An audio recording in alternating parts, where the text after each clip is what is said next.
show, don't worry.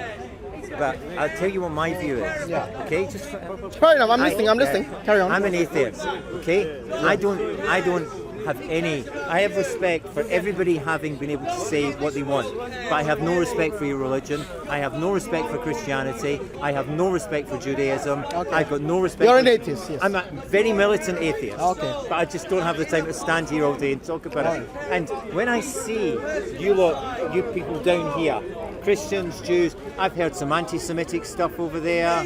I've heard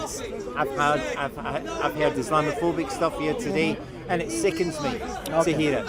And people that come down like him, I don't think that I think that people like him represent a danger to society. Yeah. Sorry, who are you talking about? This guy up Richard. here. Okay. Yeah, this guy. Why? What has he done? Well, because he's standing up there, and there's so many people, like evangelical Christians, that go and they give money to Israel, who go and steal somebody else's land, kill Palestinian children, and they get away with it because.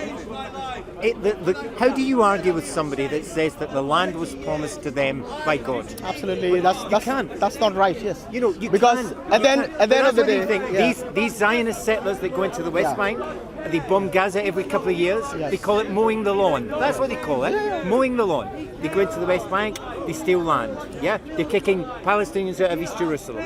If you didn't have religion, these idiots, these racists, couldn't do it. I think they use religion as a cover.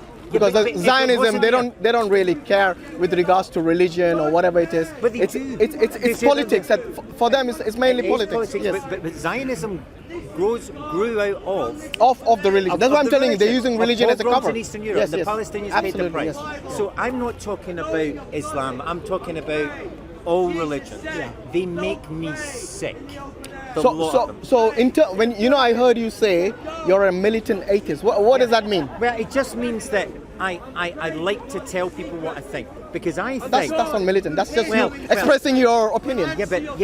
But see atheists, right? If you say to somebody you're an atheist, they go, well, he's got no morals. No, not really. No moral not feeling. really. But lots of people do. I'm an atheist. Yeah.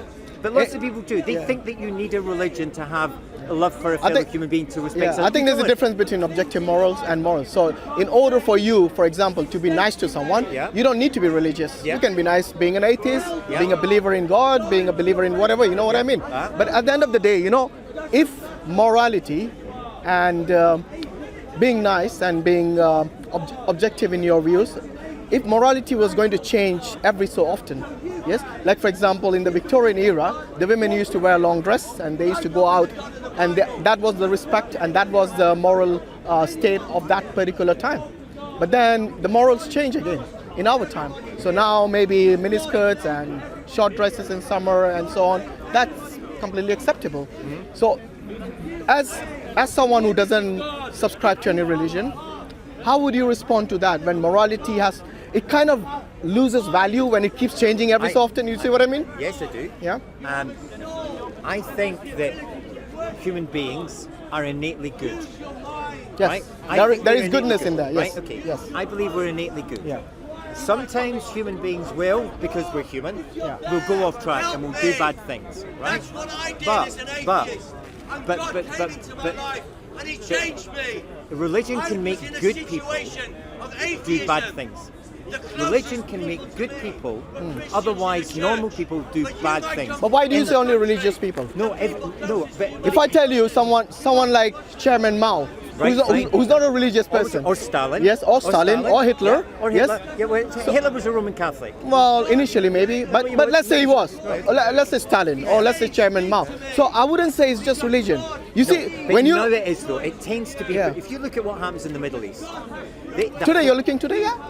You look at there is a lot. Not only Middle East. Look at America. Yeah. The number of killing by guns, because the guns are easily available. I think it far exceeds some Christian Zionists. It far exceeds some of these war zones. Yes, the number of people who die every year. The Middle East now is a nightmare.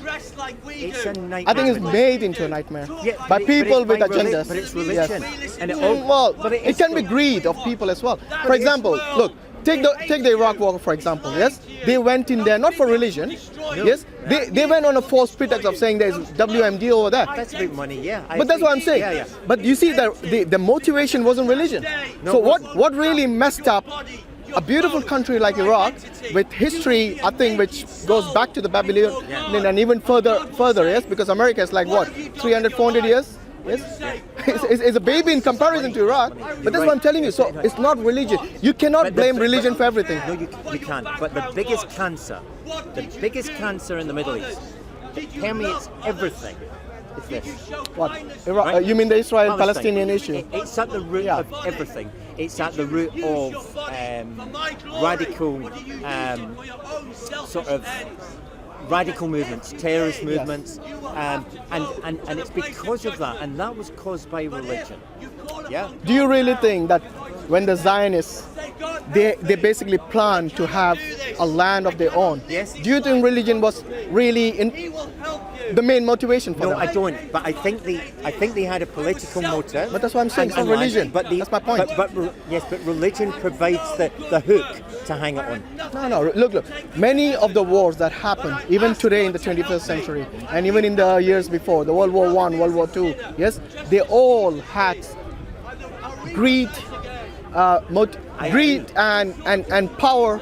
These were the main I motivation. don't think religion's behind every single war. I think religion is least likely behind every single war. Mostly it is greed and power. These dictators who were hungry for these to grab lands, to grab power from other people and to make their own. For example, when Hitler went about conquering Europe, what was the main motivation? He never said it was for religious purposes. Yes, it was his race, the Aryan race. He wanted to. Racist. Yeah. It was absolutely. So you see, racism plays a role. Greed plays a role. Yes, their motivation is power. These power-hungry people is mainly. So you keep saying religion. I think you really have to look at every single war and every single reason for these wars to take place. You will find it's mostly political motives, hungry for power and wealth actually as well. Because what they did when they went there, even the colonialist power, yes, when these European colonialists went to other countries, religion wasn't the motivation, even though they might have had the priests, the Christian priests. Yeah, they had some. Go and baptize some of the natives and all. That is just that was a sideshow. Exactly, the sideshow. The main motivation is to plunder them of the wealth of these countries like India, like Africa. These countries were very wealthy in terms of their resources, and they still are. I agree that empire. Yeah, so there you go. It's about money. Yeah. I agree, but I'm talking about now in the Middle East. But right? even now, okay, I'll tell you what. Look at all the wars happening in the Middle East. You tell me one war which is being fought because of religion. Go on, tell me. The Israeli-Palestinian. I don't think it's a war. It's mainly land grabbing by the Zionists. Again, political motive. They use religion as an excuse. I agree with you over there. But how many? Yes. Wait a minute. It's okay, but they are supported. They are supported by Christian Zionists in the United States. Yes. They get $3 billion a year because the Israel lobby concentrate on the Christian Zionists, and they get so much money. Absolutely. That's why Israel can do. Israel continually says they are the oppressed. They are not. They are the oppressor. They are. Okay. Absolutely. I agree with you over there. Yes. They are the oppressors, and they get money from Christian Zionists who believe that the second coming will come, the rapture will come, when the Jews have gone back to their biblical land of Judea and Samaria. That's what these people believe. Now, for me as an atheist, that's an incredible thought that you would give me money. So, and the thing that seems to be lost on the people in Israel is that they won't be involved in the rapture. They're going to die. According to Christians. They're going to go up. Yes. So they're giving money for something that very few people actually know that. Yeah. The reason the Christians are supporting the Zionists because they think yes, exactly, because they think that the Savior will come there and he will be coming back back in Jerusalem. But that's religious. That's what I'm saying. Yeah. But I think the learned Jews know this. Yes. Yeah, they know that. But why don't the learned Jews? Why don't the learned Jews? It's a good point. I agree. Yeah. But why? Because they're not in charge. The Zionists are in charge. It's not the true Jews who are in charge over there. They vote for Likud. They vote for Benjamin Netanyahu in droves. I'm reading a book at the moment, okay? I'm reading a book at the moment by Max Blumenthal. He's an American journalist. He works for the Washington Post. And he spent about 10 years in Israel just documenting things that happen. You wouldn't believe what sort of society that is. Yeah? And they claim to be democratic. They say it's a Jewish and democratic state. It's a Jewish, racist, apartheid state. Absolutely, that is something I agree. Because there are rules, different rules for the Arab citizens there. Absolutely. Yes, and different rules for the steal their land. Yes. I mean, anyway, look, it's been good talking. Yeah, that is something I agree with. Yeah, but appreciate your time. Thank you.